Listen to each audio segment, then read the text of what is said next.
Supreme court ने freebies के मामले में बहुत ही महत्वपूर्ण टिप्पणी किया है। सुप्रीम कोर्ट ने कहा है कि ये जो फ्रीबीज है, मुफ्त की रेवड़ी है, ये लोगों को निकम्मा बना रही है, लोगों को अकर्मण्य बना रही है, ये लोगों को कामचोर बना रही है। अभी धीरे धीरे चूंकि सब कुछ मुफ्त मिलता जा रहा है तो नशाखोरी भी बढ़ रही है। दिन भर वो स्मार्टफोन चला रहे हैं, गाँव में बैठ के खेती नहीं कर रहे हैं, और जब खेती के लिए आदमी नहीं मिल रहा है, खेती के लिए मजदूर नहीं मिल रहा है, तो लोग खेती छोड़ रहे, और जब खेती छोड़ेंगे तो शहर में जो लोग बैठे हैं इनको चावल दाल कहाँ से मिलेगा, इनको अनाज कहाँ से मिलेगा। इसका बहुत बड़ा दुष्परिणाम हो रहा है। माननीय सुप्रीम कोर्ट ने इस बात को भी कहा है कि गाँव में किसानों को आदमी नहीं मिल रहे अपनी खेती करवाने के लिए। क्यों? क्योंकि वहाँ पे मुफ्त में राशन मिल रहा है, मुफ्त में हर महीने पैसा भी मिल जा रहा है, महिलाओं को भी अलग अलग तरीके से पैसा मिल रहा है। तो जब अगर बिना काम किए पैसा मिलेगा, बिना काम किए अनाज मिलेगा, बिना काम किए मकान मिलेगा, तो आदमी काम करेगा क्यों? इस मामले पे सुप्रीम कोर्ट में मैंने 3 साल पहले पीआईएल फाइल किया था, और पीआईएल में कहा था, जब मैंने पीआईएल फाइल किया था उस समय भारत के ऊपर 150 लाख करोड़ का कर्जा था। इस समय भारत के ऊपर 225 लाख करोड़ का कर्जा है। पॉलिटिकल पार्टियां इस बात पे गंभीरता के साथ चिंता नहीं कर रही हैं कि जो हर चुनाव में वो लगातार मुफ्तखोरी का वादा कर रही हैं, उससे करदाताओं की हालत क्या हो रही है, उससे देश का कर्जा कितना तेजी के साथ बढ़ रहा है, टैक्स पेयर की पोजीशन क्या हो रही है, और सामाजिक समस्याएं कैसे बढ़ रही हैं।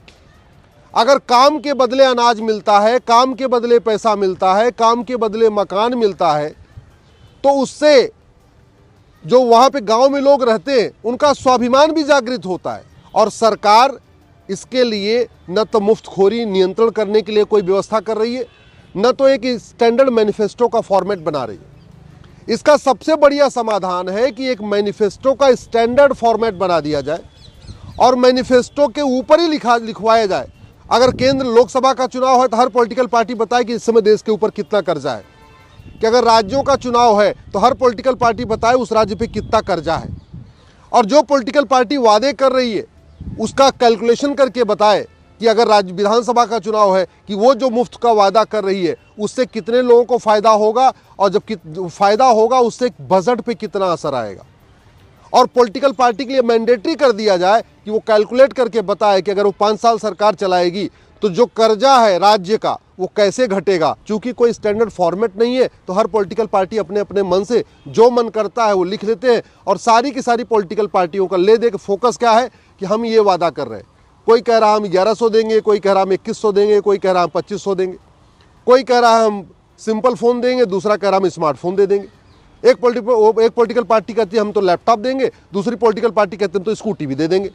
एक पॉलिटिकल पार्टी कह रही है हम तो साड़ी देंगे, दूसरा पॉलिटिकल पार्टी कह रही है हम तो मंगलसूत्र भी दे देंगे। ये जो कंपटीशन चल रहा है, और इसमें कोई भी पॉलिटिकल पार्टी अपने जो चंदे से एक पैसे नहीं देती। जो पॉलिटिकल पार्टियों को चंदा मिलता है उसमें से एक पैसे खर्च नहीं किया जाता। सारा का सारा हो रहा है जनता के टैक्स के पैसे से।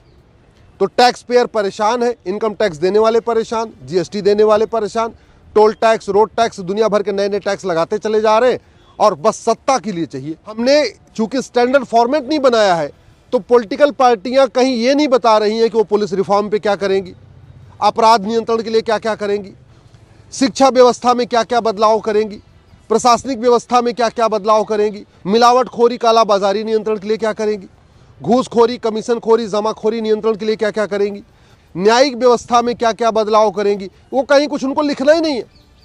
अगर हमने एक स्टैंडर्ड मैनिफेस्टो बनाया होता और उसमें लिखा होता कि जितने फंडामेंटल राइट हैं उनको फुलफिल करने के लिए पॉलिटिकल पार्टी क्या क्या करेगी, वो गुलामी की शिक्षा व्यवस्था बदलेगी कि नहीं बदलेगी, शिक्षा व्यवस्था में क्या परिवर्तन करेगी, टैक्स व्यवस्था में क्या परिवर्तन करेगी, व्यापार व्यवस्था में क्या परिवर्तन करेगी, कृषि को कैसे और अच्छा बनाएगी, जो श्रमिक हैं उनके लिए क्या क्या लाएगी। अगर इस तरीके का पूरा फॉर्मेट होता तो हर पॉलिटिकल पार्टी ढंग से उसको भरती।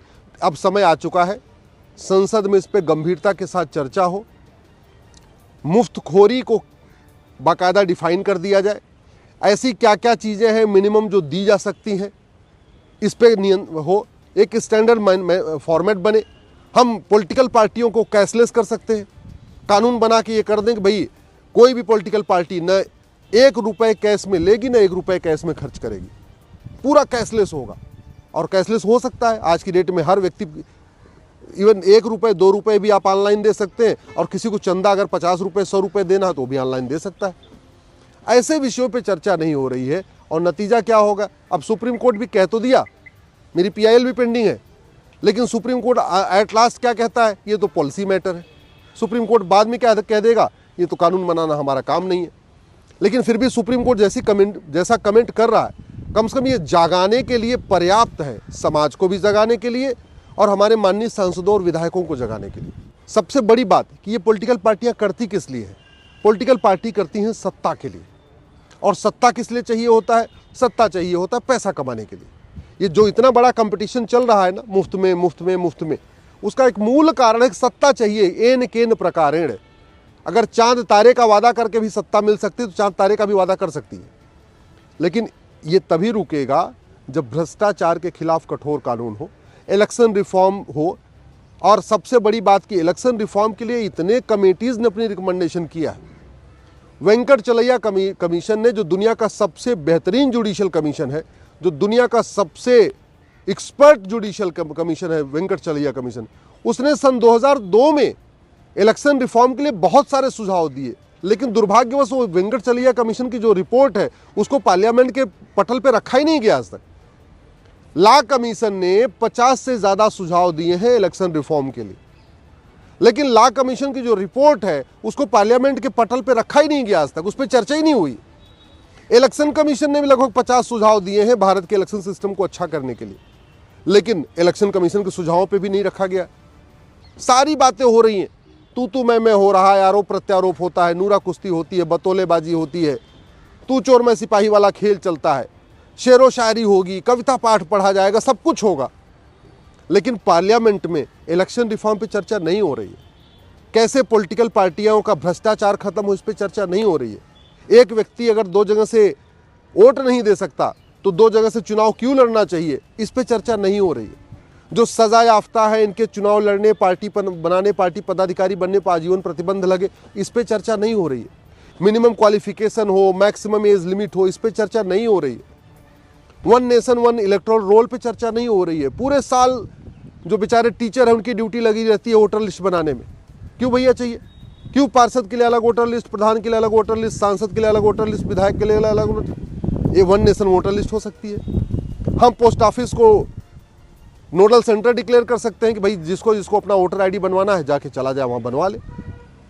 वोटिंग को कंपलसरी करने के लिए कानून बना सकते हैं। वोटिंग को फंडामेंटल ड्यूटी में डाल सकते हैं कि भाई वोट करना हमारा फंडामेंटल ड्यूटी है। ये ऐसे बहुत सारे सुझाव हैं जो कभी लागू ही नहीं हुए।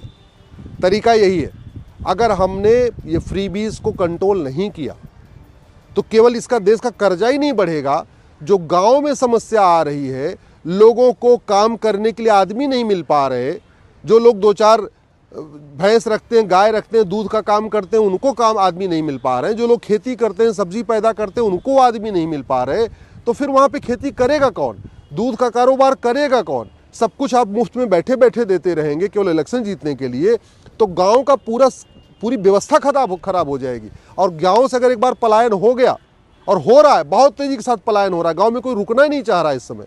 क्यों? क्योंकि पहली बात तो खेती करने के लिए वहाँ आदमी नहीं मिल रहे, दूसरा वहाँ सुविधाएं नहीं मिल रही है, बैठे बैठे अपराध भी बढ़ रहा है तेजी के साथ।